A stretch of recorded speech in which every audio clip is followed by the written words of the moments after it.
This month's episode is brought to you by Podbean. Think you have what it takes to start up a podcast? Podbean makes it easy with one-stop audio hosting and registering to the major podcast services like iTunes, Google Play, and Spotify. Go to podbean.com/VGXTpod to start your show and join an ever-expanding online community. Crosstalk, the unintentional transfer of signals between communication channels, a casual conversation.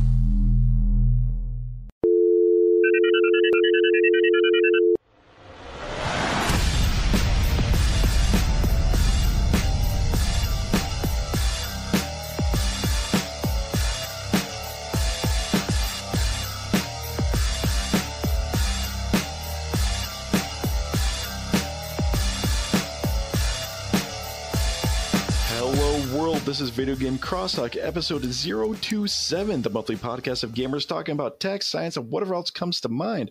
I'm your host, Anthony Rossi, and with me this episode is host of Super Geeked Up, Jeff Burns. Jeff, thank you so much for joining me. Oh, of course. Thank you for having me. It's great to be here. So it's kind of funny. I actually had you on the show, kind of, sort of, at the Albany Empire City Comic-Con, and I introduced you by saying thank you for lowering your standards to and speaking with me, and your response was like, oh no man, we're raising the standards here. So I guess I will say you're welcome for lowering my standards and having you on this show. Right. See, that's the last time I give you a compliment. Yeah, I know. Yeah, no, Empire State Comic-Con was great. That was a lot of fun. Beautiful facility, I might add. Yeah, it's a little over a year old. The new Capitol Center, which is the convention center here in Albany, New York. Yeah, nice place, all carpeted. The lights, perfect place for convention. It really is. The lights still work at their normal light level. It's not some old either fluorescent or incandescent bulbs hanging from the ceiling where everything has this weird yellow glow to it afterwards. The lighting actually works. The sound system definitely works. That I count aloud a few times. Yeah, no, it's a great place. But it's good. So what have you been up to recently? A few weeks ago, I was at San Diego Comic-Con. It was my 6th straight year there.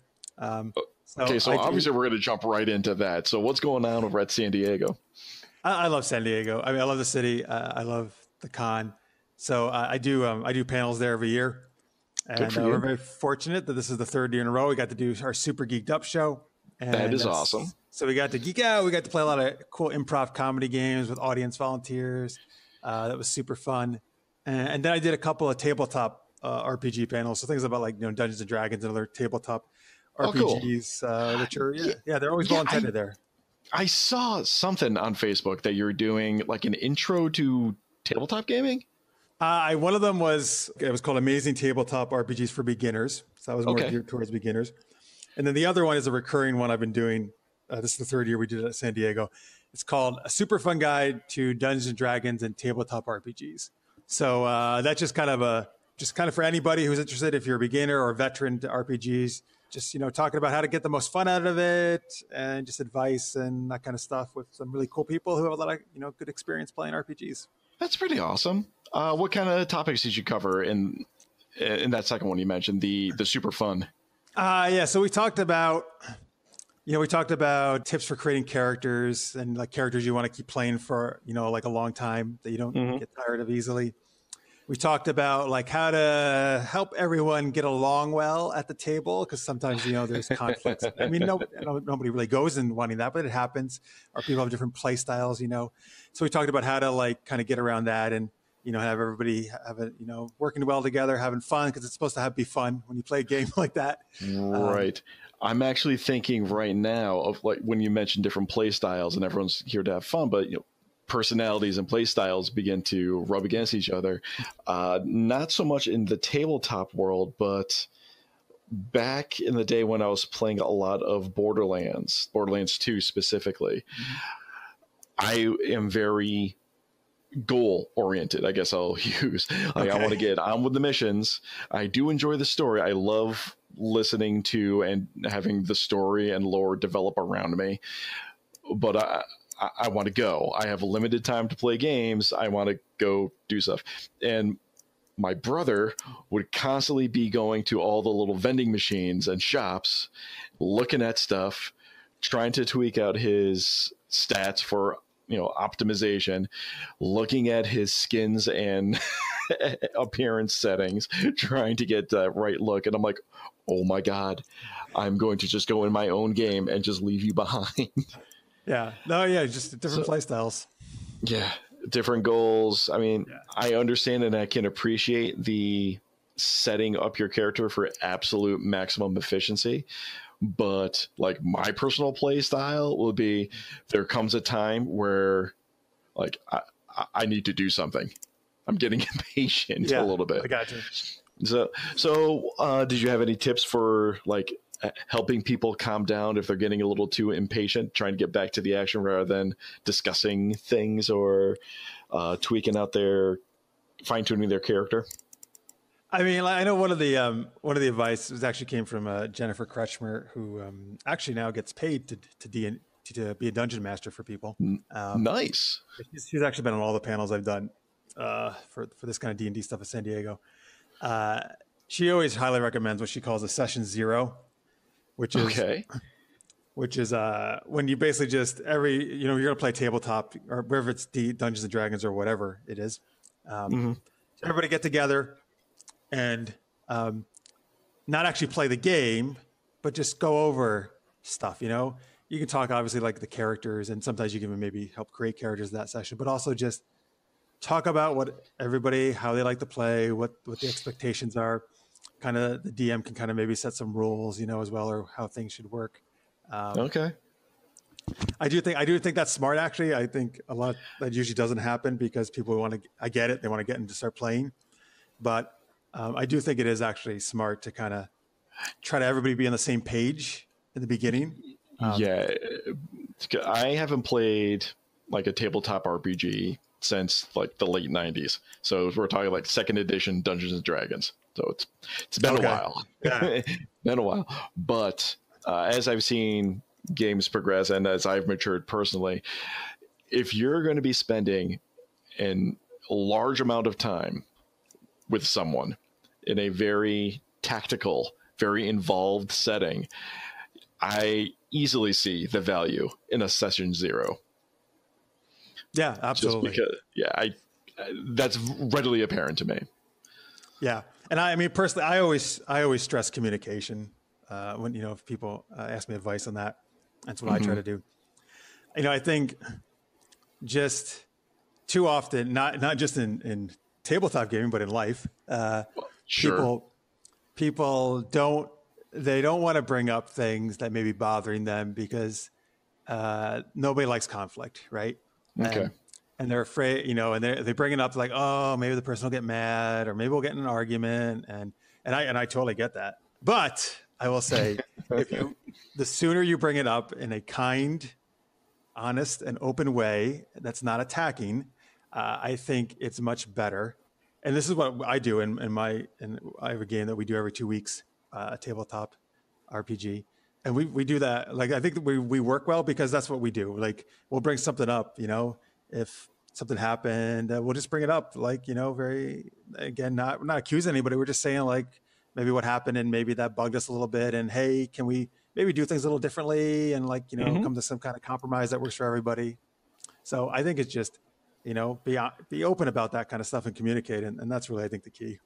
Mm-hmm. And I actually have seen that in you reflected. I've been to a couple of your Super Geeked Up live events at some of the Albany cons, and every once in a while someone will get a little, I don't know what term to use, not necessarily condescending, but they get a little like, oh my God, you don't know that, or that is the worst decision ever. Someone from the audience will get a little salty, and you diffuse the situation like instantaneously by being positive and open and honest, was just like, oh, well, I don't know.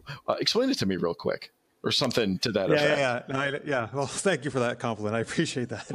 I know. So like, oh, you took care of that real quick. And it's a stark contrast to what someone would typically see in that kind of setting, rather than trying to deflect it or play it off. It's just coming at it like head on, but in a positive, open way.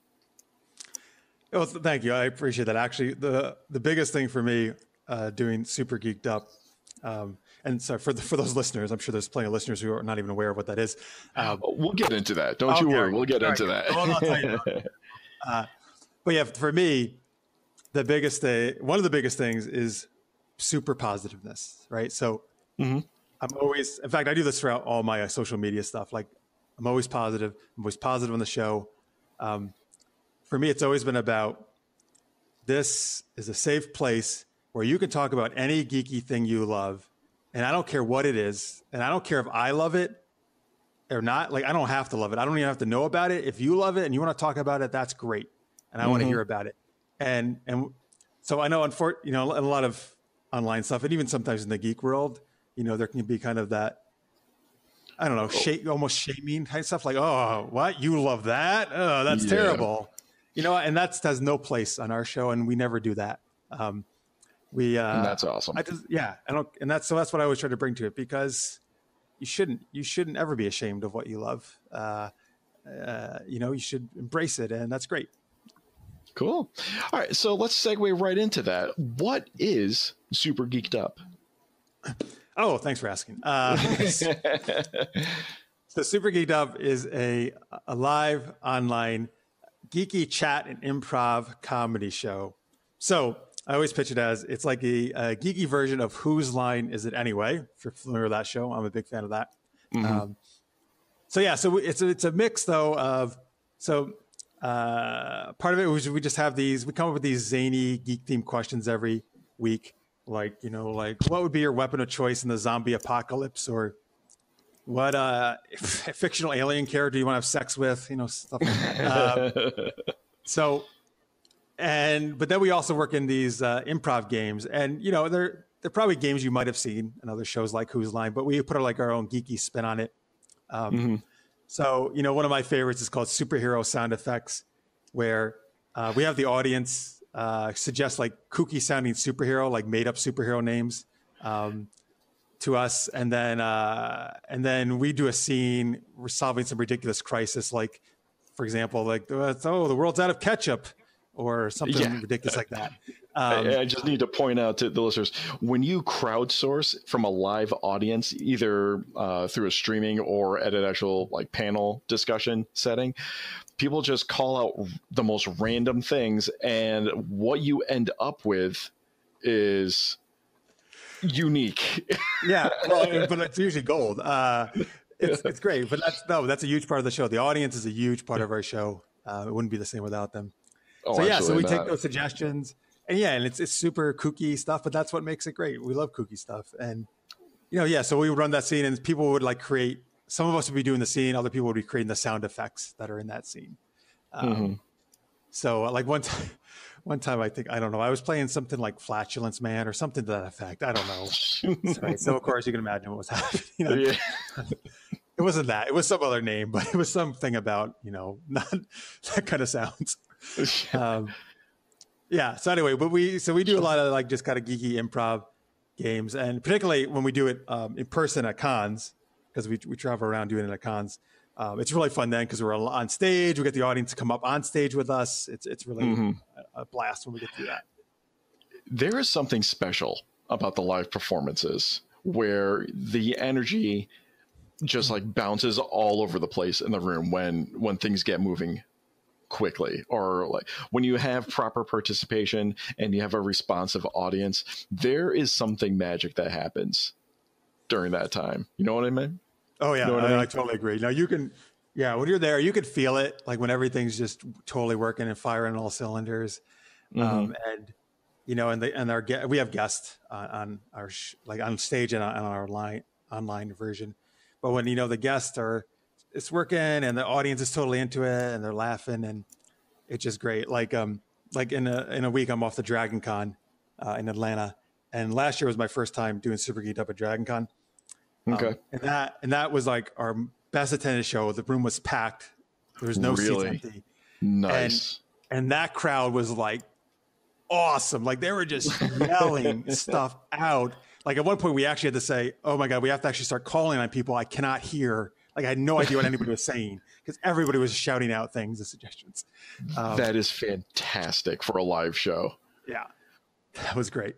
Good job. So when is Dragon Con? That's coming up, isn't it? Yeah. So Dragon Con is August 30th through September 3rd. It's always Labor Day weekend.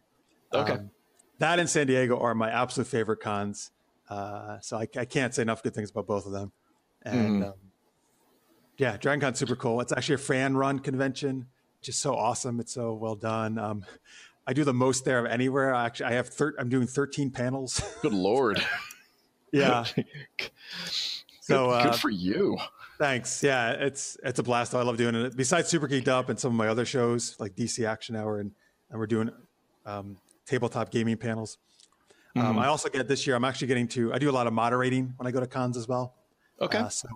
So I get this year. I'm actually getting to moderate 3 of the TV. They have a lot of TV cast actors who come there. Okay. I'm going to get to moderate 3 TV panels, which is pretty cool. I'm pretty excited. I'm going to get to do Lost Girl, American Gods, and the Librarians.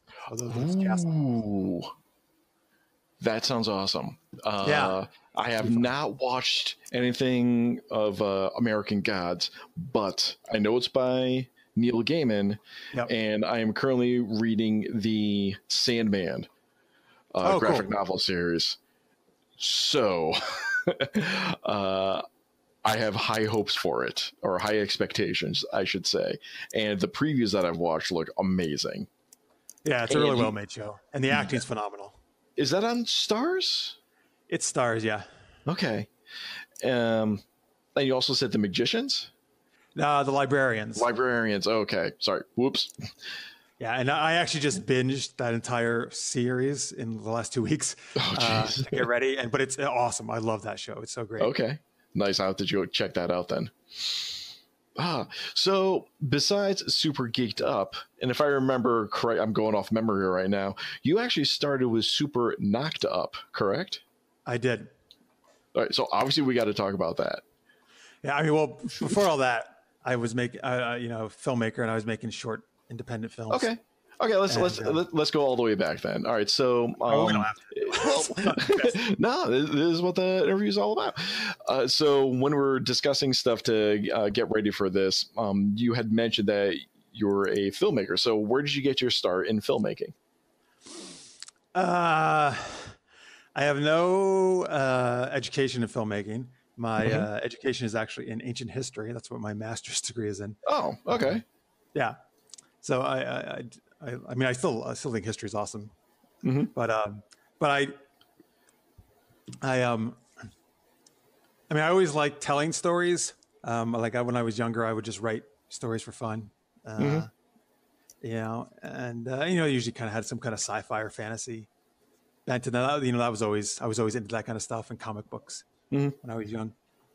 I don't know. Yeah, after. My senior year of college, my friends and I just made this like really stupid ass movie, and it was almost all the dialogue was just improv. We just made it up as we went. Okay. So it's terrible, but we had fun doing it, and maybe that gave me a little bit of the bug, because after that, like after I graduated, or after I got out of grad school, actually, I should say, is when I started to like kind of seriously try to become a filmmaker. And yeah, I don't know. You know what? I just decided one day I was going to try doing it. That I wanted to try to tell stories, and I like the idea of the film format and the visual aspects of that.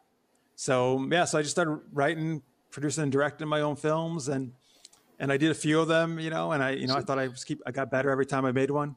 So what kind of stuff did you write? So I started with comedies and romantic comedies, actually, the first couple. The first one was, so it's funny. It's so ridiculous thinking back now, but the first one was actually a comedy by a guy. Yes, embarrassing stories. I love it. Go on. The first one was a comedy about a guy trying to meet Britney Spears. And this was back kind of like when she was like at kind of like the height of her initial popularity. And then I did a romantic comedy after that. and some of the stuff was based off of like inspired by real experiences I had. Mm-hmm. Yeah, you got to write what you know, right? Yeah. And then I did actually like a more serious drama, which I actually think is probably one of the best ones I've done. And it got most people seem to like that one quite a bit. Okay. That one was about, it was called Chasing Fate. It was a bit of a kind of a time loop type thing where this guy was repeating the same events, trying to stop something from happening. Mm-hmm. Yeah. So that had a bit of a that was probably the first one, I guess, you could say had a bit of a sci-fi element to it. Mm-hmm. And then I just did a romantic drama.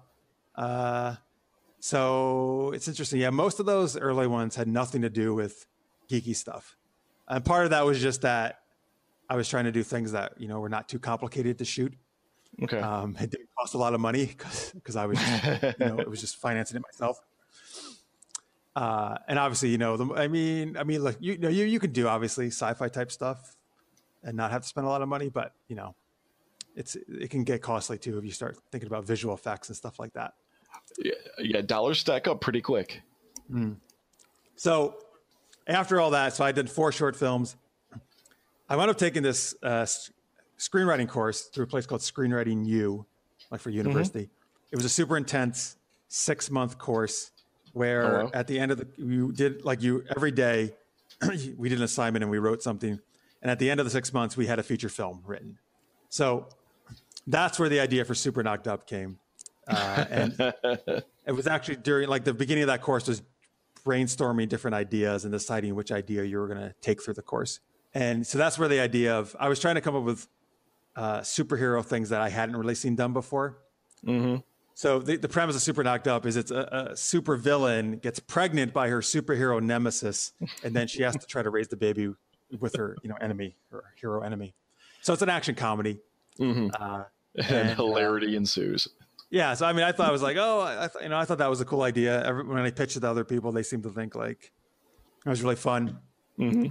A lot of people said I hadn't seen that done before. All right, great. So I wrote that as a feature. But then I decided I was actually going to try shooting it myself, which was not my initial concept because it did have a lot of super powered stuff in it, which I knew would be costly. And then actually that led to my first web series. At that time I felt, this is again around the time where The Guild was very popular, Felicia Day's web series. And I felt that format was it was the right time to try that out. It was kind of getting really hot. And I like the idea of, I've always liked the idea of doing TV style things where it's through episodes. So that was a way to do very short episodes, but kind of still in a TV style. Okay. Where you can follow these characters through this journey. So I decided, I broke up the feature script into these, short episodes. All right. I made some changes because I knew I could not do everything I wanted in terms of because we have some fight scenes, we have some visual effects. I took out some of that stuff. I focused it more on characters and relationship, which I think if anything is better anyway, because really that's what the show is about. It's about the relationship between the hero and villain. Right. Okay. So, so we did 2 seasons of it. And actually I got to do way more visual effects wise than I thought, because I found a couple guys who were just super awesome at it that we're probably friends with. And nice. And so we did more than I thought we could do. It probably got received better than I expected in terms of people seem to really like it. It's gotten over 4 million views online at this point. Nice. Yeah, it gets on Amazon now as part of their lineup. So you can watch it there. And we got into a bunch of web series festivals, won a couple awards. So it worked out pretty well actually. And better than I thought it would, to be honest with you. So I was happy about it. Hey, take it, right? Yeah. Very nice. So that kind of, that's probably what, at that point anyway, if anybody knew me, it was from Super Knocked Up. And that's where kind of, established a little bit, kind of a small, I guess, fan base.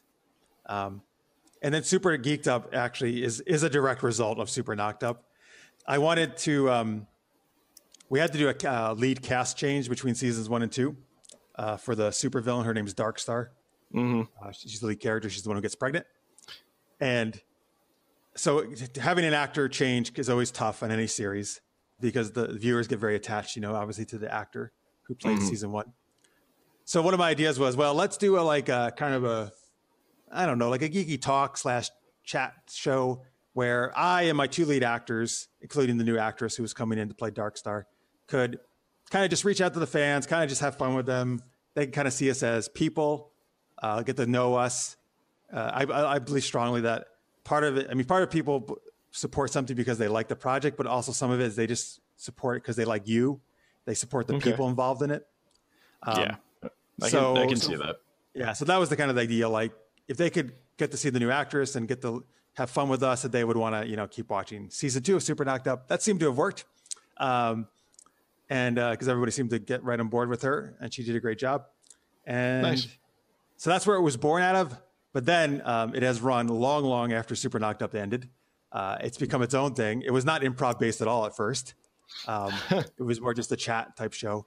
So now it's become its own thing, very, very improv comedy based. Absolutely. Like almost 6 years now, I think, over going on 240 episodes almost at this point we've done. So it's very much become its own thing. Awesome. Yeah, sorry, that was a bit long-winded. No, there, that's the story. That's how it all works.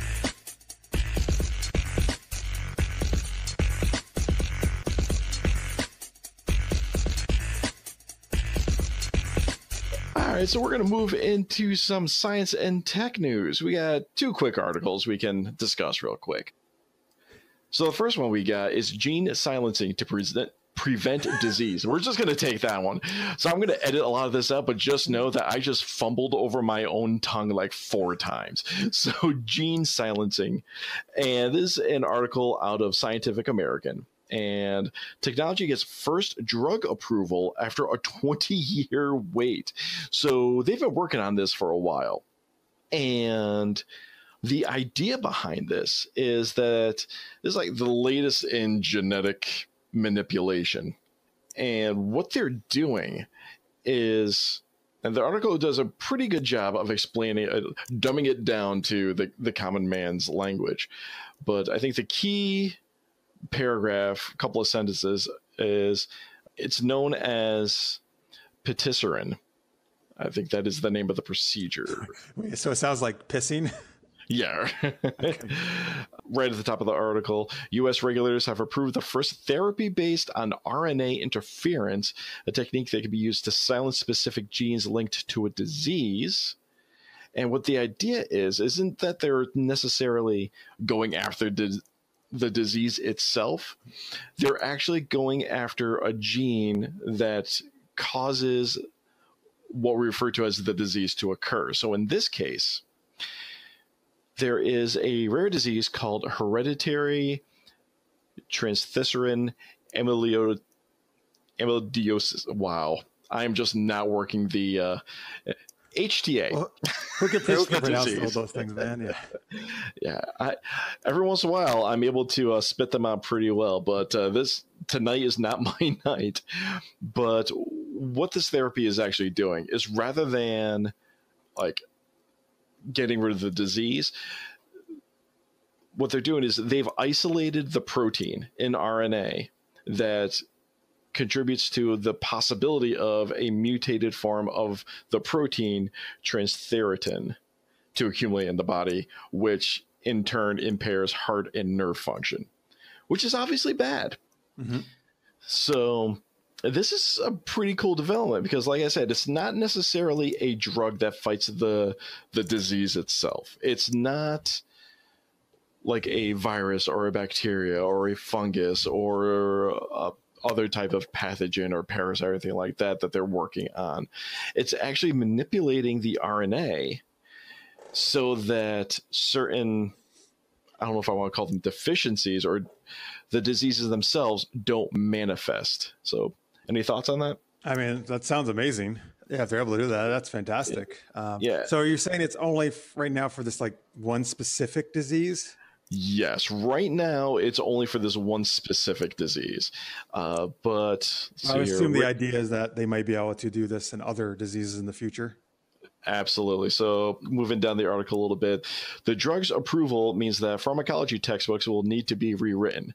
And anyone who's gone to college knows that rewriting a textbook is no problem for the publishers. They love doing that so they can charge you full price the next semester. But the guy is Ricardo Tizzi D. Almeida.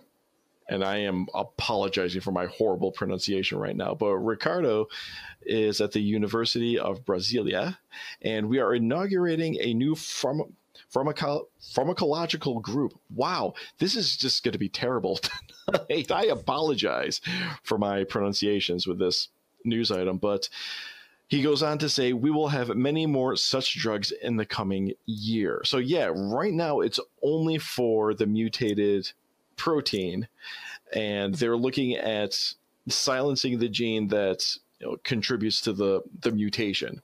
That's awesome. So I mean, this kind of hits a kind of home for me because I've got some hereditary stuff going on in my family, specifically hyperthyroidism, which isn't a huge issue. I only have a slight touch of it, but regulating your thyroid can have some serious like metabolism issues. For me personally, it's very mild where it's just, I'm hot all the time, which really annoys my wife because we'll be in the car, I'll be sweating bullets, and she's like, it's so cold outside. Oh, so yeah, even in the winter, you mean? Yeah, even in the winter. Obviously we're in upstate New York. We're pretty far north, so it still gets pretty cold up here anyway. But like in general, I am quite often the warmest person in the room. But like I said, that's as bad as it really gets. But well, yeah, maybe one day they'll be able to stop that. Perhaps. Okay, and we can move on to quickly to the second one. Earthquake monitoring may help protect elephants from poachers. So this is one of the say that again? I said I want to hear about this, how this is going to work. So this is a case where we have existing technology that's being used for new stuff. And what they're doing is there is existing technology that measures seismic activity, just tracking earthquakes, the common stuff.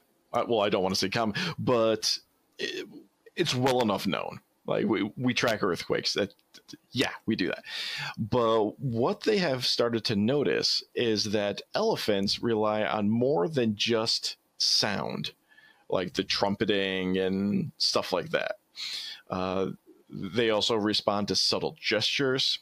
So visually, they respond to different signals, and also they've noticed that they respond to seismic vibrations, which means that they can feel each other or other elephants across long distances through as they're walking or running around on the ground. And moving on, what they've realized is that there's specific properties or what's the term that they use? Unique seismic patterns are associated when they're actually in distress.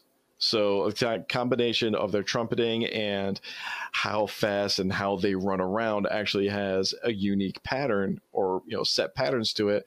And by following that, when they're in distress, that can let conservationists know that, there's a group of elephants that are currently in distress up to 4 miles away even, and that could signal that they're under attack by poachers.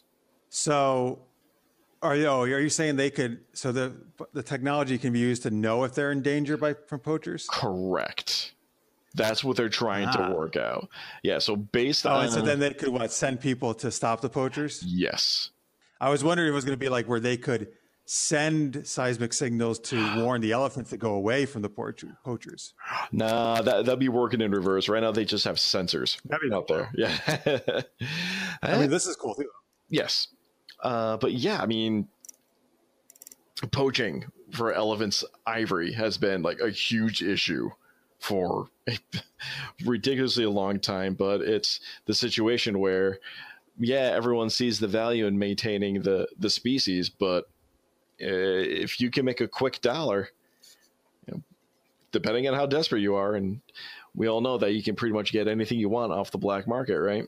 Unfortunately. Yeah. But yeah, so you're looking on a little bit more. I only shop at geeky type markets. Yeah, right. We found that the forces generated through elephant calls were comparable to the forces generated by a fast elephant walk. So yeah, this goes into discussing like what the similarities were between everything. So yeah, based on vibrations, they can tell that what the different activities are of the elephants. Sweet. That's super cool. Yeah.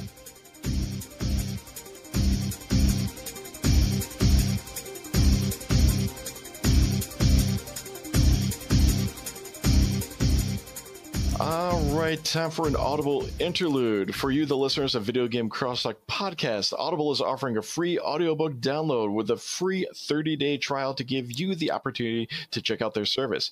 All you have to do is go to audibletrial.com/VGXTpod and sign up for your free trial and download one of over 180,000 titles, such as The Vagrant by Peter Newman. And this is a book I just finished today, actually. Oh, great timing. Yeah. I just finished it off today. Really interesting world. And I'm getting to the point now, and I was joking with a coworker about this, between all the different sci-fi and fantasy and video game series and novels and franchises, I have way too many different sets of mythos competing in my brain for real estate. Oh, I bet. Oh, it's like, have you ever gotten into a conversation where you start to, obviously a geeky conversation, and you start to recite some information or like talk about the lore or something like that, but then realize halfway through, like, wait, no, that's a completely different franchise. Wait a second. Give me a second. Has that ever happened to you? Possibly. I mean, you're right. There's so many out there now. I know. I hear what you're saying. Yeah. Yeah. Or it's like, we're going to talk about zombies. Well, which type of zombies are we talking? Are we talking Walking Dead? Are we talking 28 Days Later? Are we talking classic? Are we talking? Yeah. So this one, it's interesting. It is combination of like evil spirits have come out from this fissure from deep within the earth, and they descend upon humanity, but the humanity is kind of like a near future type thing. So like on the back of the book, it describes it as a tale of mysticism and a tale of winged swords and broken solar panels. Huh. Interesting. So it's got a nice dystopian thing. It's a really dark book. Like darker than what I normally read, but it's dark. But it's a pretty inventive world, and throughout the course of the book, the Vagrant, the main character, has this goat with him, and the goat just kind of plottles along, and it's got its own little like sub story going on with every location that they go to. Huh. So they have this like random goat that's just kind of comic relief every once in a while. Like at one point later in the book, the goat is finding a little grassy patch of land to munch on, and some mutated bird kind of flies down next to him, and they kind of have a standoff, and like that chapter ends with like the battle for the first circle has begun, and it's the next chapter. Okay, that's interesting. Yeah. So once again, go to audibletrial.com/VGXTpod and sign up for your free trial. All right, now for some gaming and geekery.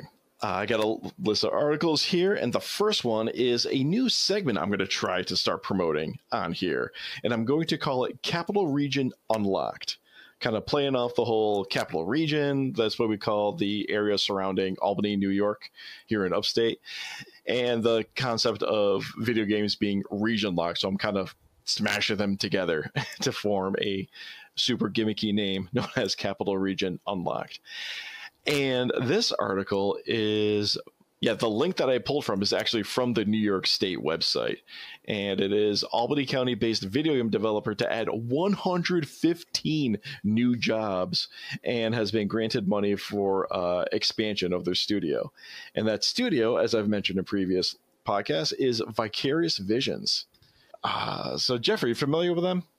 Absolutely. Yep. Yeah, so they were the people behind Skylanders, behind Guitar Hero. Jeff, I don't know if you play any Destiny at all. Yes, no, maybe? I played some of the first Destiny. Okay.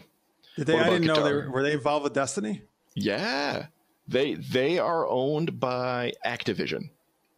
Wait a minute. I thought Bungie did Destiny. Bungie is also owned by Activision. Oh, interesting. Yes. So the Activision, big parent company of everyone and everything. Yeah. That's cool. I didn't know they worked on that. Yep. I know they did some, I think some like, some Marvel, right? Didn't they do some Marvel or action games in the past, I think? Yeah.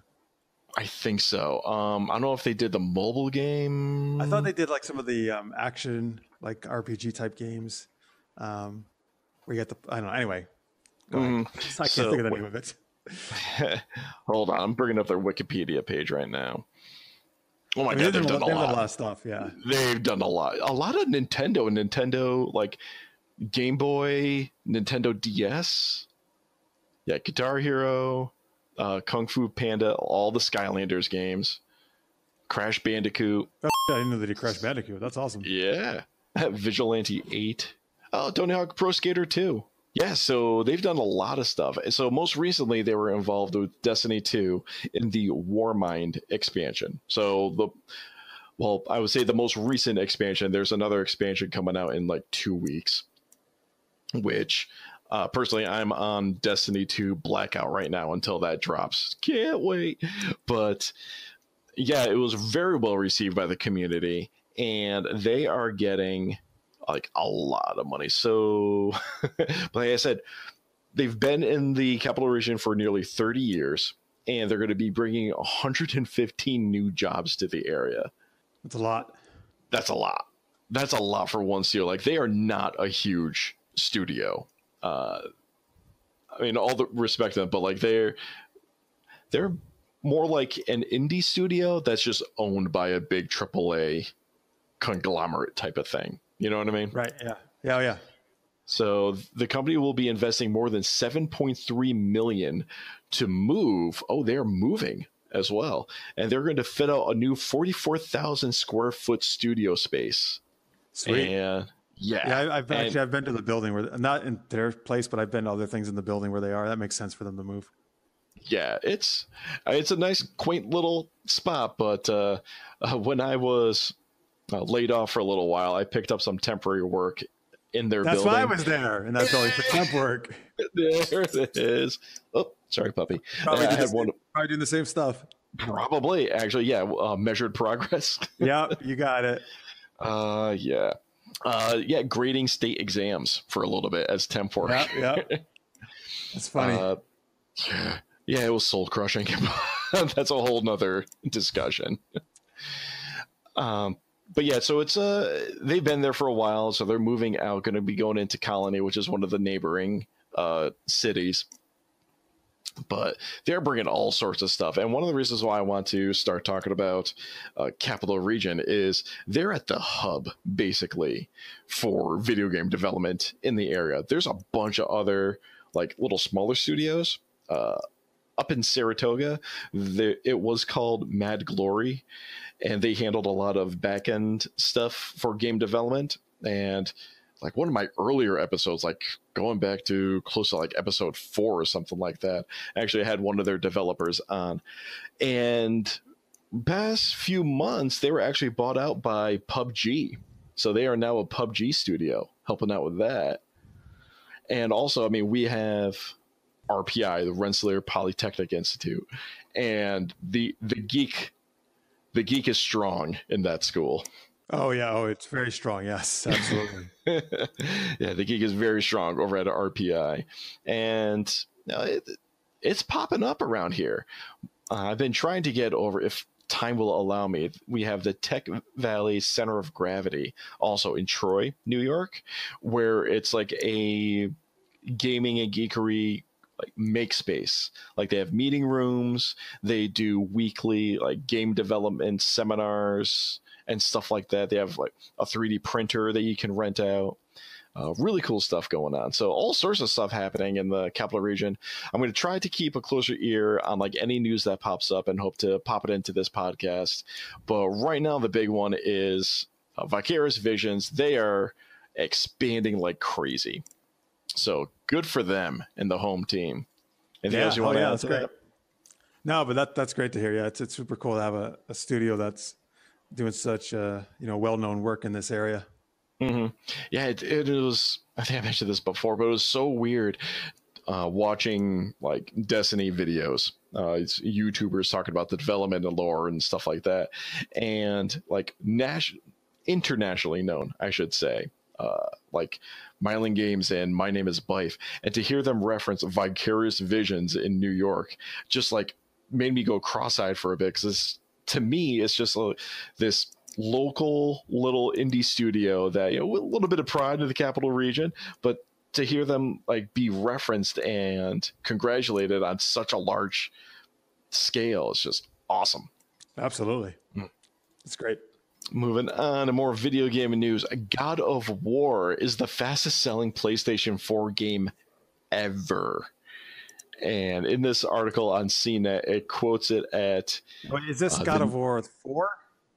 Yes, I believe so. Okay. I think it's just called God of War, though. Yes. All right. But it's I think it's the fourth one. Yeah. And the article cites it at 3.1 million units sold in 3 days. Oh wow. Jeez. That's a lot. Yeah, it is. And I wanted to bring this up because I also recently just finished this game like a couple weeks ago, and it is, oh my god, it is so amazing. If you have a PlayStation 4, you need to play this game. There are so few games that get this type of balance between story and action and fluid mechanics, and the world is just unbelievably gorgeous in every level of detail. But besides all that gushing, so I want to talk a little bit about the idea where it's always coming up that single player games are dying off. And then God of War comes around. Yeah, I hate it when people say that, single player games, because that's the games I like to play are single player games. Right. So what are you gaming on? What are you playing? So I do not have PlayStation 4, so unfortunately I cannot play sadness. That. But the real one I really wanted to play was Detroit Become Human. That's what I'm really bummed about. Yes. On the play. I have an Xbox One, which I love. But the thing I actually, honestly, last year I got a new PC, and I actually got like a gaming PC. There you go. So for the first time in a very long time, I was actually able to play PC games again, and it was also helpful for my streaming purposes. Oh, for my sure. shows. So I've been doing actually a lot more PC gaming. To be honest with you. So the most recent thing I had it for Xbox One originally, but then I re-got it because it was fairly cheap, and it came with all the DLC. I got Rise of the Tomb Raider for PC because I love Lara Croft, my all-time favorite video game character. I love the Tomb Raider series. I played it, when I was. And that is a series that I am so sad that I never got into. Oh yeah, it's so good, and they rebooted it, fairly recently in 2018. Yes, they did. So, and the trilogy of this intro is coming out actually in a couple weeks. It's Shadow of the Tomb Raider. Okay. But Rise was the second one in this new like origin trilogy for Lara, and so that's the most recent game I've been playing because I had never finished it, so I went back from the beginning and just restarted it on PC, which. Oh my God, it looks so good. It's honestly possibly the best game I've seen. And like it is and they have a special like some kind of hair graphic you can turn on for her. And that's one thing I find a lot of video games still like they can't quite get hair correct. This is the best hair like I've ever seen. I know it's the weird thing you're talking about, but this is like the most realistic hair I've seen in a video game. And just in general, the graphics are phenomenal. Yeah, there's like so much going on in hair because like mostly the hair becomes like its own single like thing. Like like right, because it's from like all these cloth. strands. Like if you were going to be realistic about it, right? You know, so Right. Or it's this big blob of fabric or something like that with little bits of individual hairs kind of like springing off it, because it's a waste of resources to try to animate each individual little strand. yeah. So whatever they did, though, man, they kicked ass with this. But also, I mean, that's just a little thing. The game is absolutely beautiful, the whole game, and they've done a really good job, I think, rebooting a younger Lara, and this, you know, story, the acting's great, and action's great, and I love that the game is very much about, like it's always been from its beginning in 1996. It's very much about a lot of puzzle solving and using your brain and figuring things out. You know, I would love that. Like, I would love that game, because I'm beginning to play some games now that have more environmental puzzles, and I'm trying to get into some puzzles. Oh, man, see, you know, start with Tomb Raider 2013. That's a perfect place to start. Gonna add more games onto my backlog that I don't have time to play to begin with. Yeah, but yeah, I know. There's so many games I've played. Well, and like, kind of going back to your Super Geeked Up, there are so many games, there are so many comic books, there are so many movies, there are so many everything. There is no way that one person can be like fully versed in every aspect of geek fandom. Yeah, oh no way, absolutely not. You just can't do it. Like, I've been gaming since near birth, but you know, I never played a Tomb Raider game. You know, I was actually on the Xbox for years upon years, and only within the past like 1 or 2 years I finally broke down and got a PlayStation. So this God of War is my first entry into the God of War series. You know, okay. I've never played an Uncharted game or any of the other PlayStation exclusives. And, you know, then there's a whole slew of games that never come out on console. They're PC only.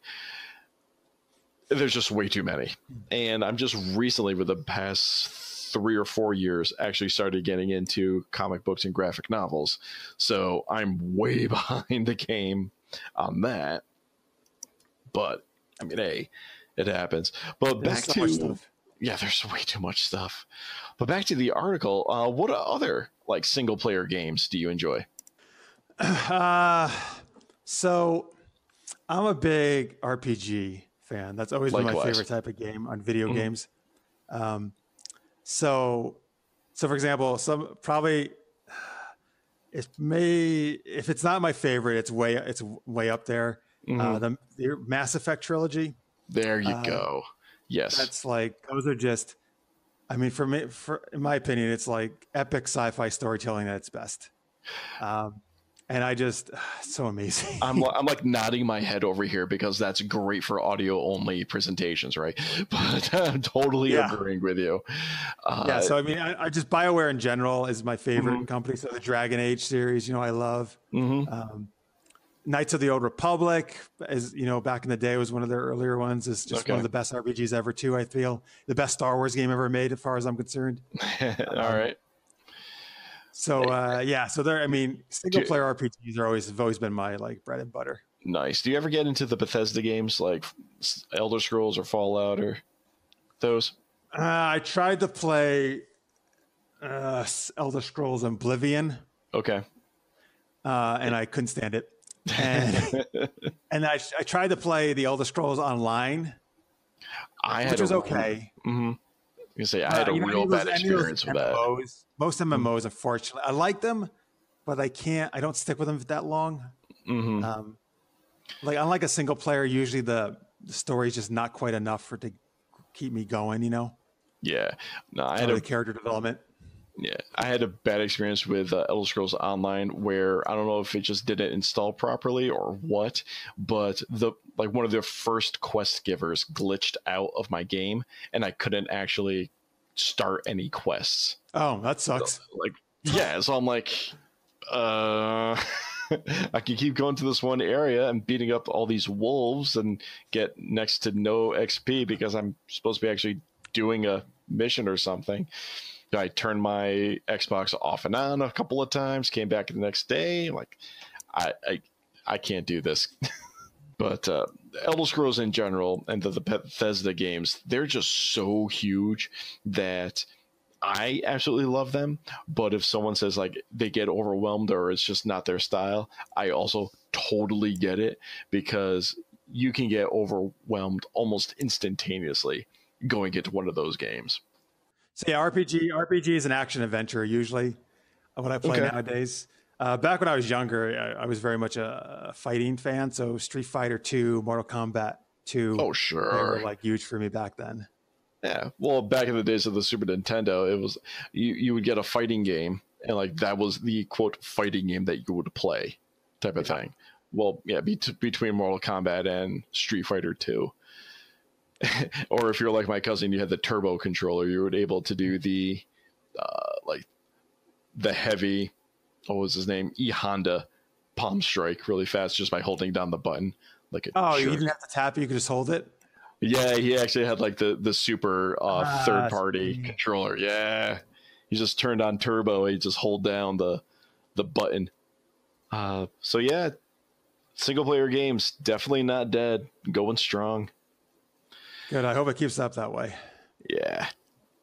Next one, Dune is getting the film treatment again. You a fan of the Dune series? So I've never read the books. I've seen the movie from the 80s. Okay. Which I enjoyed, actually. I was going to say, I'm the complete opposite. I read the first book, but I haven't seen any of the movies. Yeah, I didn't see any of the Sci-Fi Channel, I guess, miniseries or whatever there was, or movies they did. Okay. So yeah, my only experience is really the 80s movie, which is certainly cheesy at times, but I still enjoyed it. It's the 80s. There's a lot of cheese going down in the 80s. I love the 80s. My favorite decade. I mean, there's a lot of great stuff that came out of the 80s, but to say something was 80s and cheesy, it's like, well, it's kind of expected. But yeah, so it's got, what's his name? Dennis Villeneuve. Yeah, is it Denis Villeneuve, right? Yeah. Yeah, that guy. So, but he is fresh off of Blade Runner 2049. So that's awesome. Yeah, I tried to get through that movie twice and I fell asleep both times. Oh, jeez. All right. Which I mean, both times it was very late and I was super tired, but I don't know. I mean, it's a very, very slow movie. Okay. All right, so maybe not the best vote of confidence there, but no, he's a very, very well-respected director. Yeah, he's done some amazing work. And what kind of makes me kind of raise an eyebrow right now is halfway down the article, it says unfilmable. People have often described Dune as unfilmable, despite the fact there have been at least 2 versions that have made it onto the screen. At this day and age, I don't know how anything can be unfilmable with like the level of storytelling that we can. Yeah, technically speaking, I don't think anything is really. Yeah, I don't see how anything, like your imagination is your limit at this point. Yeah, I mean, you can create anything you want through visual effects now. Right. And the CG is fantastic. One of the other podcasts I listen to, one of their co-hosts is a visual effects artist, and he's done some great work on some of the Netflix series. So David J. Tate over at Super Best Friends Video Game Sleepover podcast, he's got this awesome demo reel for his IMDb, and you straight up cannot tell that his work was done, which is like the best type of work for him. Yeah. Like he basically does a lot of like covering up of wires or getting rid of green screens and like putting people like into the environment. He calls it compositing for people who actually know about film development and movie magic and such. But this work that he was able to do for the series that he was able to work on is fantastic. And again, as long as it's done, properly, any perspective you can think of is possible these days. Just as long as you actually produce the budget to do it. You know what I mean? Mm-hmm. Yeah. Oh, yeah. And also, Dune is quite memeable as well.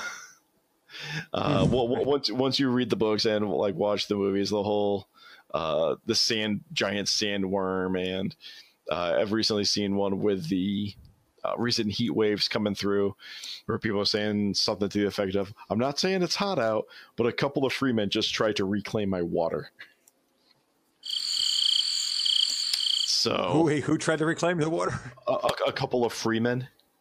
I don't know if they covered the freemen and reclaiming the water. It's been too long since I've seen it. Okay. Yeah, I don't know. Yeah, the whole concept is that they're on these absolute desert planets, and water is like a scarce commodity. Right. So I remember spice being a big part of it. Yes, and right now, being that we're moving into fall pretty soon, moving into autumn, pumpkin spice, everything is coming out. So I've been seeing the he who controls the pumpkin spice controls the white girls meme coming up. Oh, okay. All right.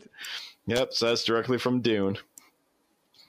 So yeah, be looking for a new remake of Dune to come out fairly soon, or eventually, I should say. I don't think they gave any time frame in this article. Nah, but it's in the works. It's in the works. All right. Cool. All right. Final bit of geekery news.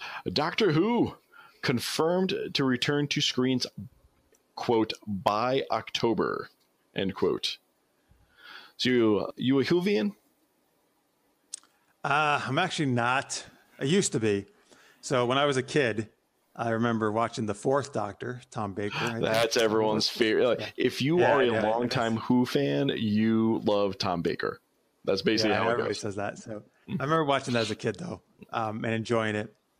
And then I've tried on 2 different occasions to get back into it. Like I guess series 9, I guess is what they call it when they kind of started. Okay, right? Yeah. With Eccleston. Yes, Chris Eccleston. Yep. Who I like that. I like that guy. Him actually.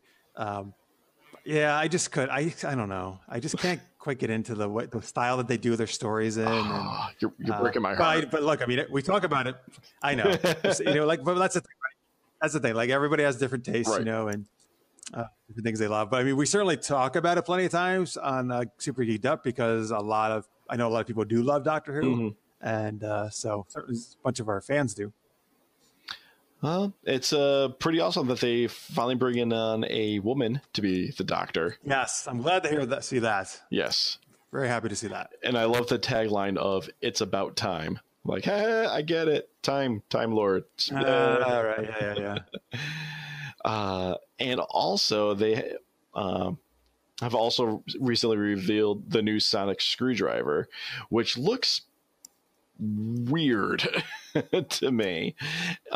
This actually, I mean, it's always looked like this almost steampunk-ish wand, I guess is the best way to kind of electronic wand thing. But this, it looks metallic, but like metallic wood is what it looks like now. Yeah. Interesting. All right. Well, so you're excited though, then, right? Yeah. Absolutely. I mean, I've kind of fallen off of it a little bit, just time constraints and life in general. But my wife actually got me watching it right about when we started dating, just talking about, like different interests. And I had never watched Doctor Who to begin with. And like her and her sister were like, dude, you would totally be a Whovian. You got to watch Doctor Who. So I'm like, all right, fine, I'll give it a try. And everything was great. It took a little while because I started with Chris Eccleston, and it was kind of an acquired taste. I really wasn't sure what direction they were going, and it is very British. It is very British. So you have to, accept that mindset and their style of humor, which I do appreciate. I was disappointed that Chris Eccleston only lasted 1 season, but at this point, David Tennant is my favorite Doctor from what I've seen. Yeah, a lot of people pick him as their favorite. He was fantastic. Sorry, Matt Smith, bow ties are not cool, no matter how many times you say it. I just can't I can't accept that. Is that? Oh, that's one of his. Yeah, does his character say that in the series? Yeah, like no, they're not. I'm such a terrible hipster. Oh well. So yep, definitely excited for that. So moving on, we have got quite a few listener questions this time around. So we'll just start from the top and work our way down. Sound good to you? Yeah, sounds great. All right. First up, we got Aaron Sturdivant from Horror with Sir Sturdy podcast. And what are your thoughts on the DC shows on the CW? I love them and think DC should stick to the TV shows and animated movies. Live action, they just can't get right. Anthony, if you never watched these, they are definitely worth it, and they're all on Netflix. And lastly, and most importantly, Jacob is awesome. Yes, Jacob is my son, and yeah, he's pretty awesome. Even though the little kid has been a bit of a terror recently. So I don't know if this is like the same with every other family, but he's going to be 2 in October, and for whatever reason, if he sees mommy, he has to be with mommy. Like, has to be with mommy. Daddy just doesn't cut it anymore. And he will like angry scream at me if like my wife is doing something out in the yard and I'm like watching him inside and we're trying to play with blocks. He will like angry scream at me and like run to the door and like pull on the doorknob wanting to go outside to be with mommy. It's he's been kind of a mama's boy recently, but what's interesting is I pick him up from daycare and he's totally fine, all happy and smiling and all that good stuff. But as soon as mommy comes home, gone. Gotta be with mommy. Anyway. Well, that'll change. Yeah. I'm sure he gets older. So, yeah, I'm not watching. I don't really watch TV like almost at all. I just either don't have time, or what free time I do have, I'm either reading or playing video games. So do you watch the DC shows on the CW? Oh yeah. Yeah. This is right up my alley. There actually, you go. This question. I do a show with my co-host Mark Spile. It's called DC Action Hour, and the whole show is about talking all the shows in the CW. So Arrow, Flash, Supergirl, right. Black Lightning. Right. Aaron, are you hearing this? All right, go on, Jeff. Yeah. So right up my alley. This is, I watch those shows all the time. I've been watching them from the beginning.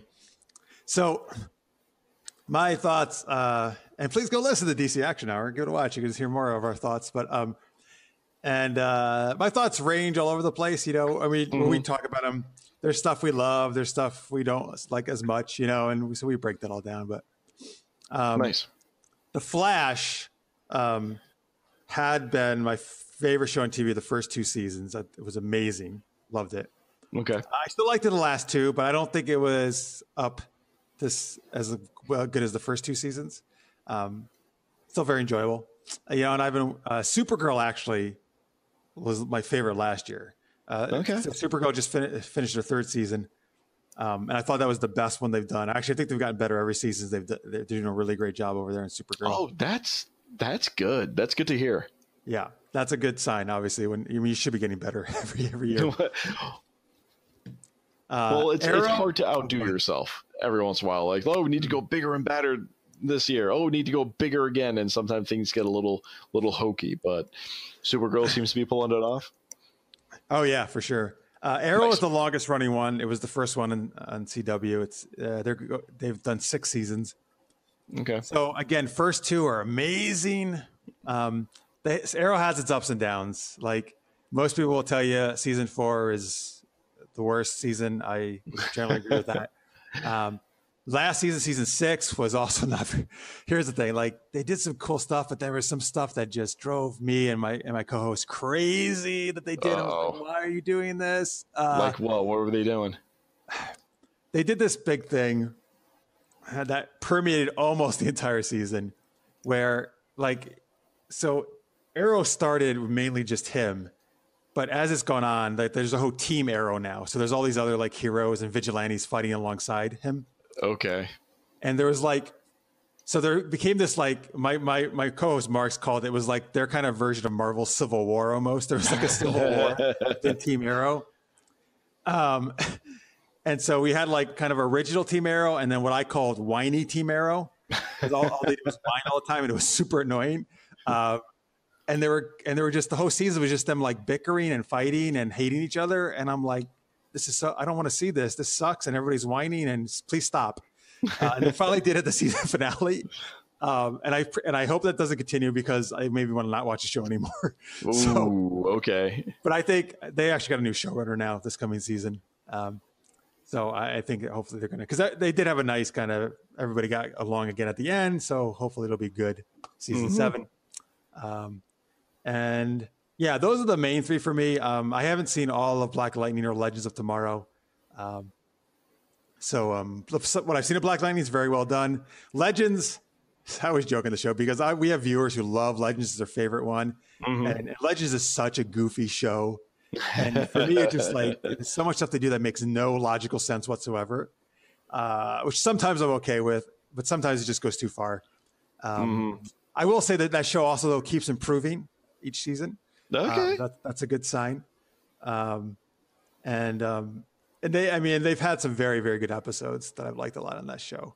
But anyway, overall, yeah, I mean, those are like CW DC shows are like, that's kind of like the main stuff I watch.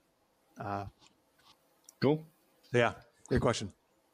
All right. I will also add though that I actually am enjoying the DC movies. At least Wonder Woman and Justice League I loved. So I think they're on the right track now. All right, good. Yeah. Next question. This is from Stories from a Bar podcast at StoriesFab. In your opinion, who is the most underrated and overrated superhero? Hashtag AskVGXT. One of the most underrated, I'll say, is somebody I just talked about on Super Geeked Up, is The Question, who is a DC superhero. Okay. He's a detective. He has this really super cool blue like trench coat and fedora, and he has this like thing that covers his whole face so you can't see it. And also actually a female version, Renee Montoya, played her at one point, The Question. Okay. Anyway, a lot of people don't know about him or her. And I just think it's always been super cool character. I just like detectives in general, like detective characters. Nice. So they get not really superpowers, but he uses more like his wits, his mind, sometimes a little bit of a gadget stuff. Yeah. So that's probably one I mentioned him, and then overrated. I'm actually gonna go villain because that's the first one that came to my mind. I'm gonna say Captain Cold, who's from the Flash Rogues Gallery.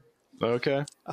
Everyone loves Captain Cold, particularly on the Flash series. Like it's his favorite villain, and I just think I don't understand. Like I just think he's like it doesn't make any sense why he would ever be able to take on the Flash. It's just ridiculous. He's got a gun that shoots cold stuff. That's it. That's all he does.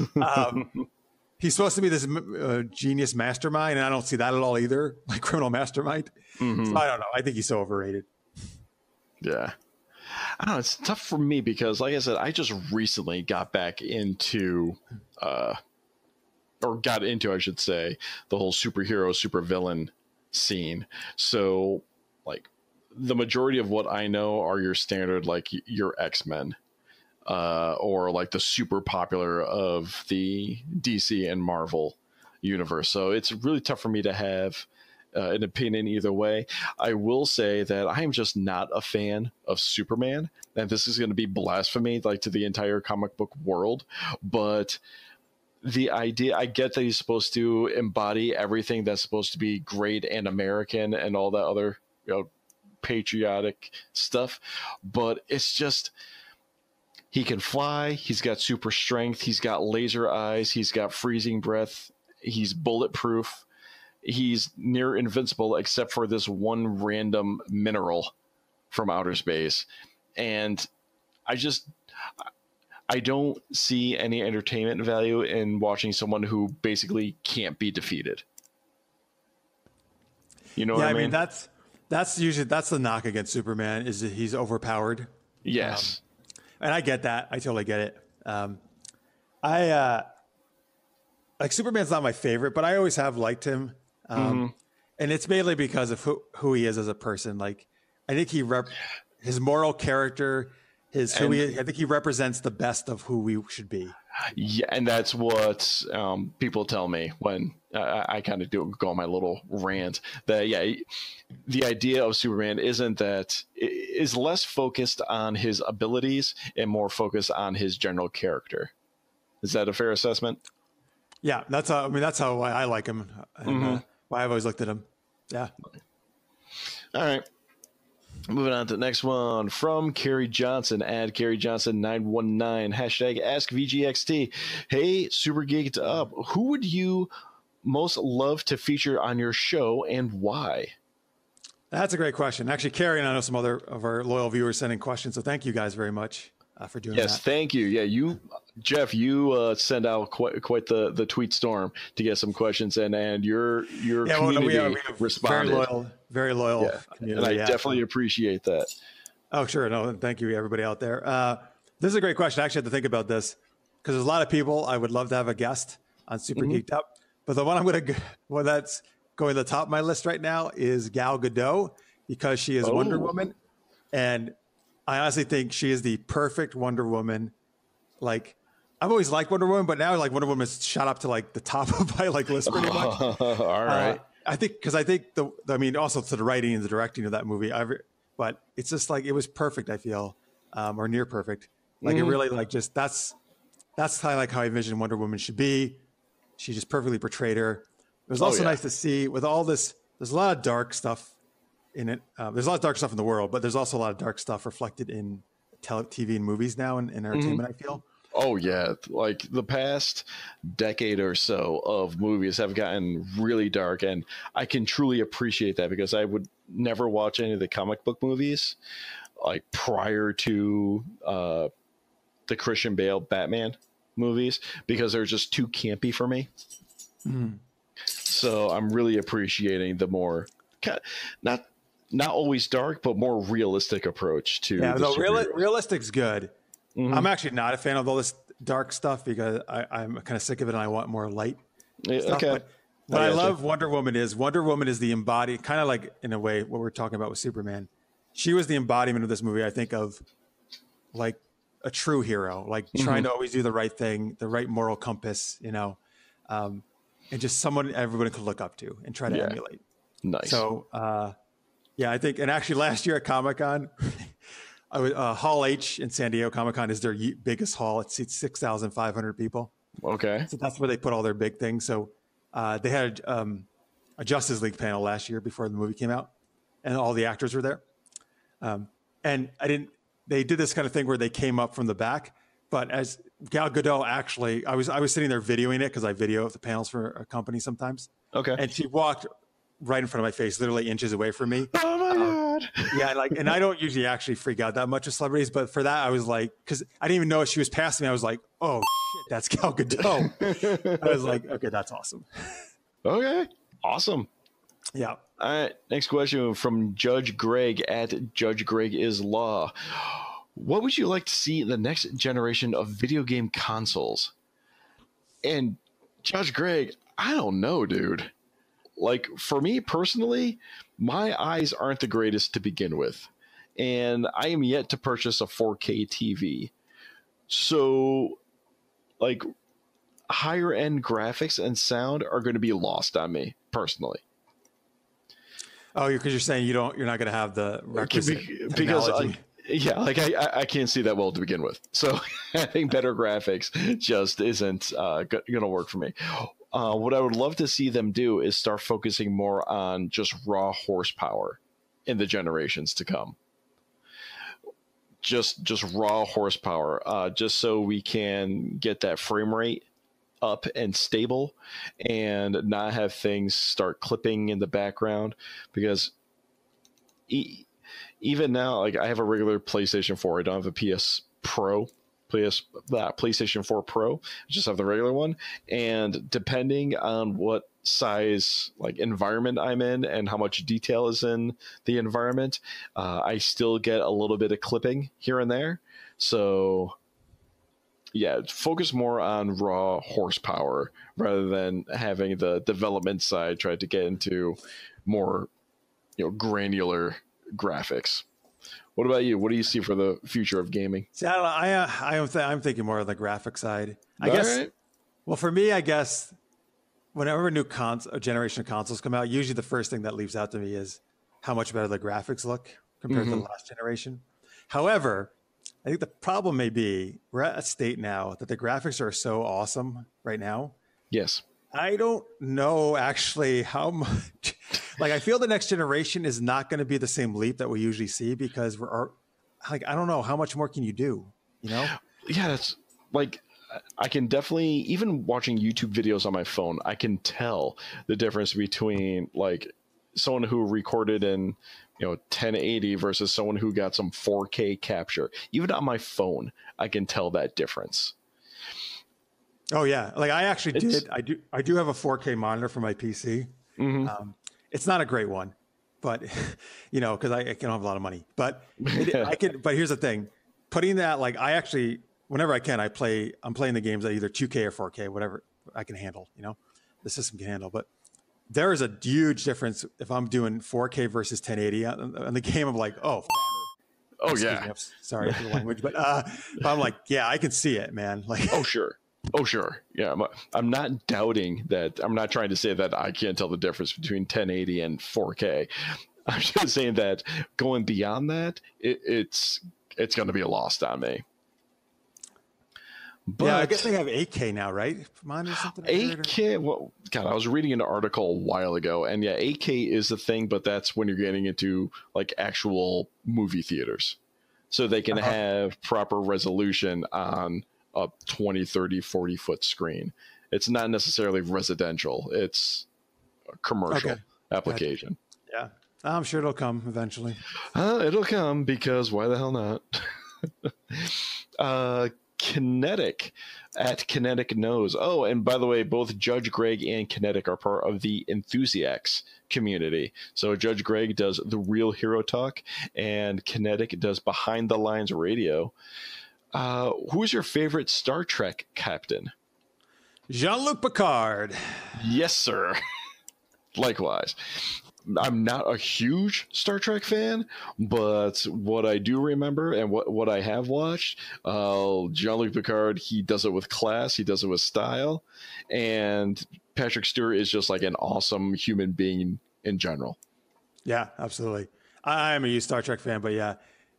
He's just amazing, and I mean, I'm sure you heard right recently that he's returning as Picard in the Star Trek series.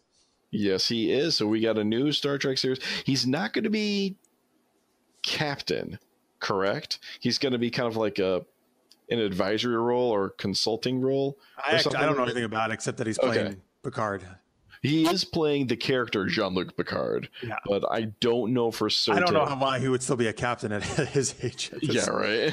That's what I'm saying. I think he's like some type of either advisor or consultant type of role, not the captain of the ship. But yeah, he is reprising his role. So that's going to be awesome. And also, quick plug, in late October, towards the end of, I think, October 26th, I'll include links in the show notes once I get this episode posted. But Northeast TrekCon will be coming to Albany, New York, and I am gonna be there. I'm going to be walking around, see if I can get some interviews.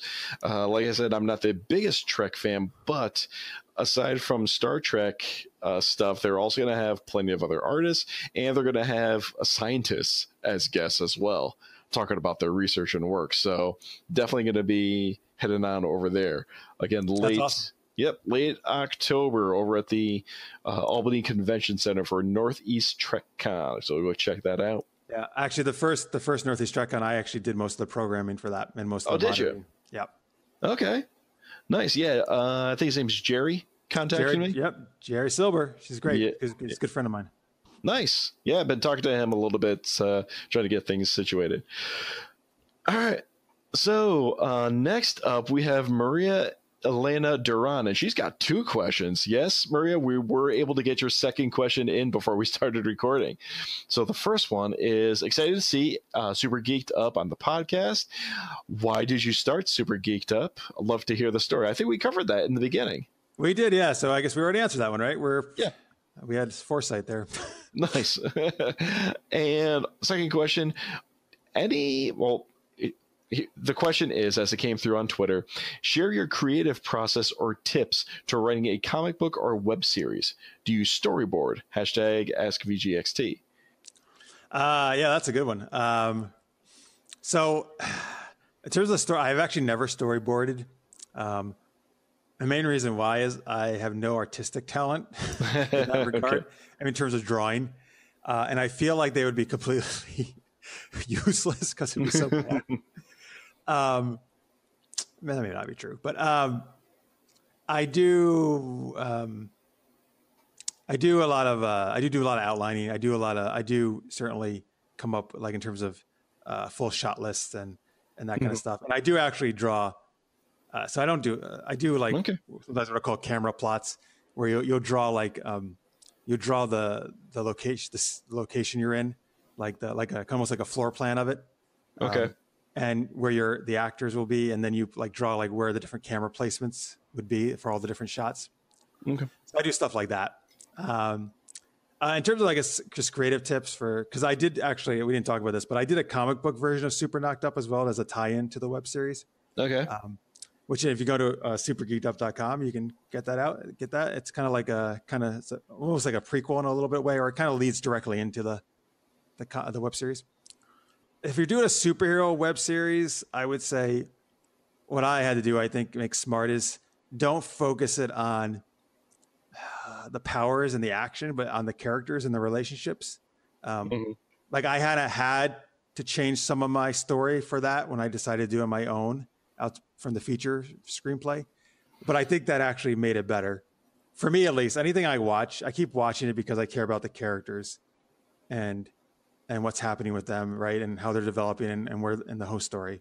I certainly enjoy awesome action scenes and sometimes, cool superhero power stuff, but that's not the reason I'm watching it, Like if I wanted that, I would just go watch every Michael Bay movie ever made, which I don't really want to do. Yep. So I don't know. I guess I would say that's kind of my main tip, is maybe really make it about the people. Like Super Knocked Up is not actually really about, I mean, we have superhero and villain stuff in there and powers and stuff, but it's about them in their normal roles much more than it is about their super powered roles. And now that you mentioned it, that's actually really good advice. I'm thinking back, I do watch the Netflix series. So the Marvel Netflix series? Marvel series, yes. Yeah. Still working my way through the second season of Luke Cage, but between Luke Cage and even Daredevil and definitely Jessica Jones, it is not like really about Jessica Jones.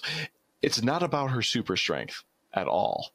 Like it's there, but the story is definitely about her and how she manages in this world and her relationships with other people and how she, is trying to balance all of that. And her strength, I mean, it's only featured occasionally in a fight scene or if she's trying to break into a building or something like that. Rather than picking the lock, she just kind of rips the lock off kind of thing. But yeah, to your point, it's definitely more about the people, and the superpowers play, I guess, a supporting role to them. Yeah. Okay. That's a good way to put it. Yeah. Okay, cool. So that was next one, Chris Hadley at FilmWriter4. How'd you come up with the idea for Super Geeked Up? And again, I think we already covered that in the beginning. Thanks, Chris. Yep. Also, next two questions are from Anthony Davis at Lister's Mate. And follow-up question to the how'd you come up with the idea for Super Geeked Up is, do you realize how much impact Super Geeked Up has on the people around you, both on and offline? So thank you, Anthony. Anthony's been a super loyal viewer of us for a long time. And one reason I actually am somewhat aware of that is because Anthony has sent me a lot of very nice, kind messages telling me how much of an impact it's had on him. Awesome. So that's it's very encouraging, to be honest with you, when I hear stuff like that. And because sometimes you do a show like this and you don't really, sometimes you feel, I don't know, you don't really know, I guess, how much people care or if they do. I totally get it. I had joked about this, well, kind of, sort of, with Judge Greg when he was on, and it was like you're shouting into the void. You're promoting your show as much as you can. You're putting out these podcasts, and you put it out there like, oh, sending questions, and there are many episodes where there are just 0 listener questions, and you're like, okay. Moving on to the next topic. And so when you actually do get responses and you do get feedback and interaction, it's a warming feeling as the content creator. But go ahead. Yeah, no, I agree. It's the best feeling really ever. I mean, it really makes it feel like all worthwhile that, the work we put into it. And it's just that, I mean, and it makes you feel like, I'm doing something good. That the point of Super Geeked Up is part of, a big part of it was to kind of build this geeky community where everybody can just get together and have a great time. And that's, when people say that's awesome to know that I succeeded at that.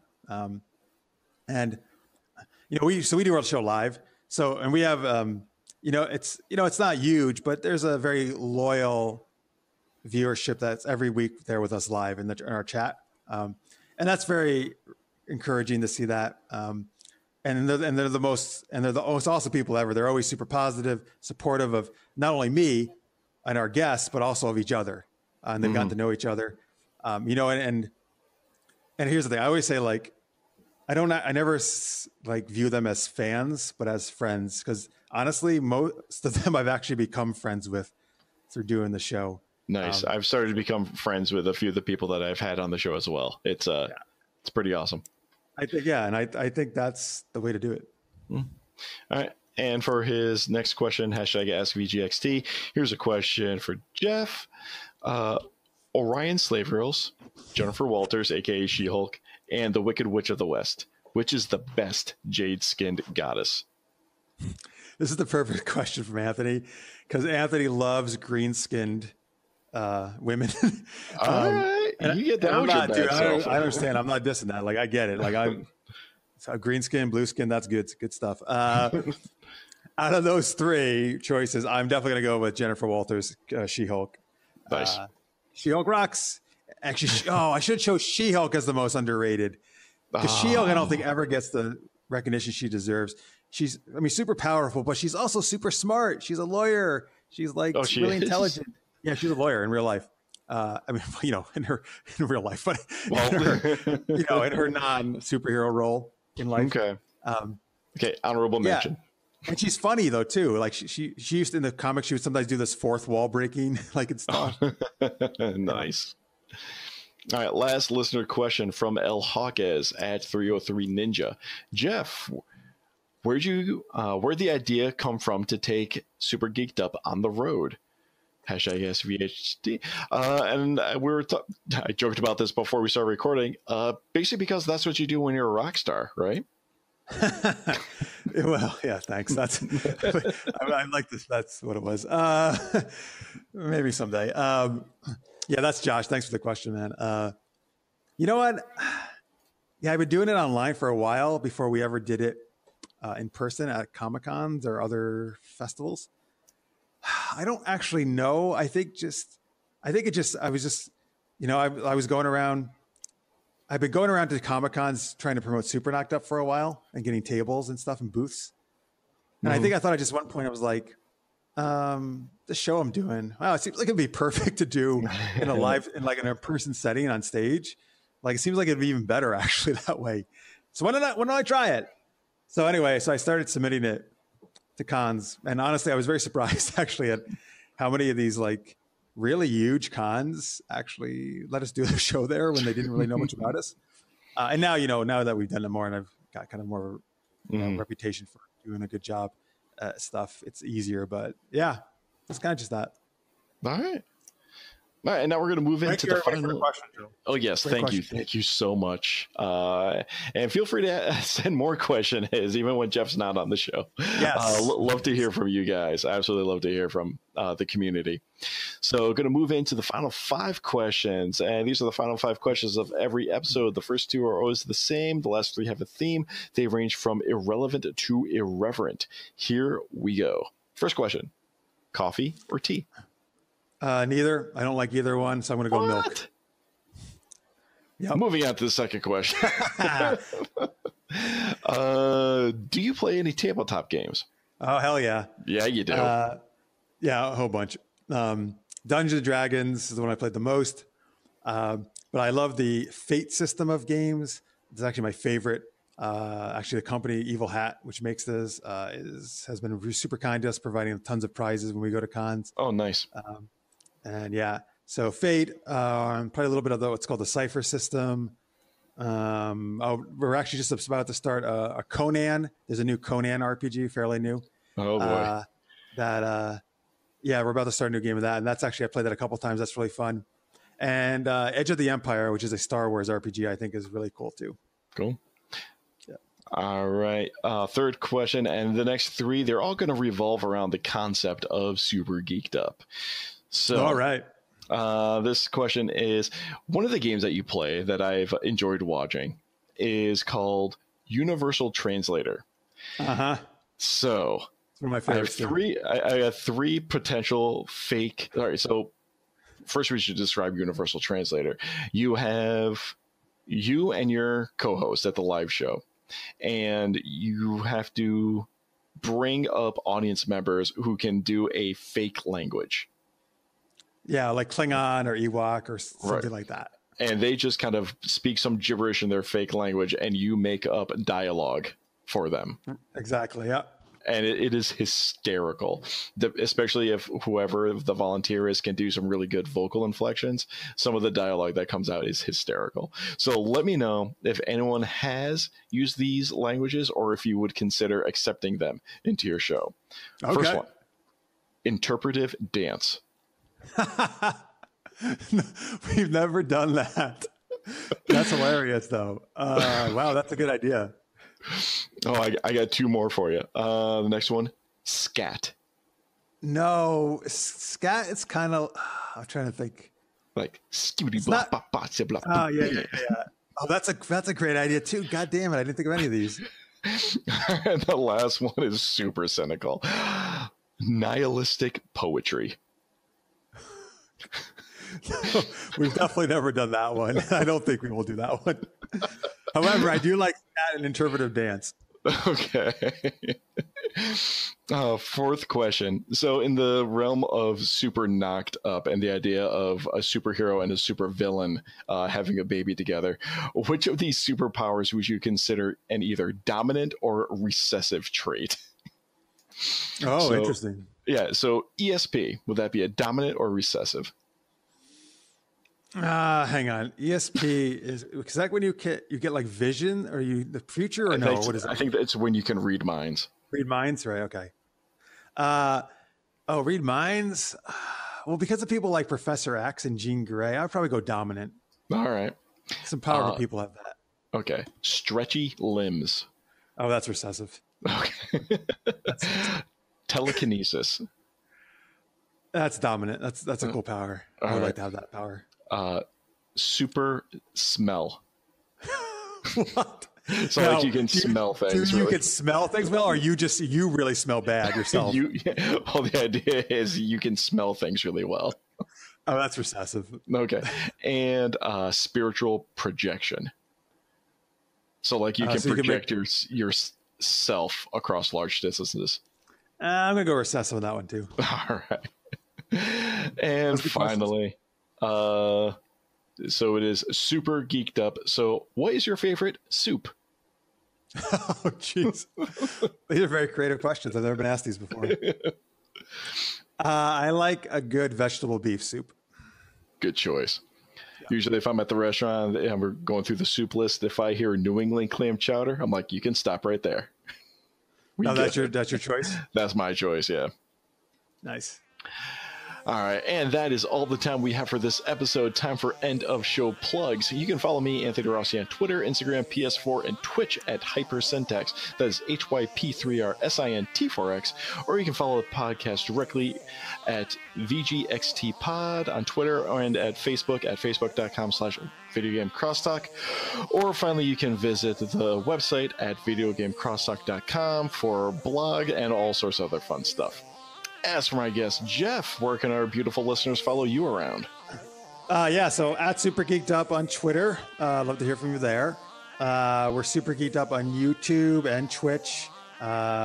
Subscriptions, follows are always great. But best place, supergeekedup.com, the website. That's where you can find everything, links to everything. You can find all the episodes of things like Super Knocked Up, Super Geeked Up, DC Action Hour, gaming streams. It's all there on the website. You can also find what cons I'm going to be at. Like the full Dragon Con schedule that I'm going to do panel-wise is up there on our site now. So supergeekedup.com. Go check it out. Best way. All right. And finally, if you are a gamer or know a gamer that wants to talk some tech and science news, let me know. Do you know some tech news you'd like to hear discussed? Do you have any other general questions you'd like to hear answered on the show? Send an email to videogamecrosstalk@gmail.com and give me the deets on what's going down. Also, please don't forget to like, review, subscribe, and share this podcast all over your social media accounts. And we can be found on iTunes, Stitcher, Google Play, Spotify, and pretty much every other place you listen to podcasts. One last time, thank you for hanging out with us. And Jeff, thank you so much for joining me. Oh, of course, dude. That was a blast. Thank you very much for having me on. I really appreciate it. And one thing I forgot to mention actually is Super Geeked Up is live every Wednesday, 11 p.m. Eastern Time, 8 p.m. Pacific at supergeekedup.com. We're off for Dragon Con, but then we're back after that for a bunch of new episodes. Cool. We'll be looking forward to it. And in the words of Ralph Waldo Emerson, it is one of the blessings of old friends that you can afford to be stupid with them.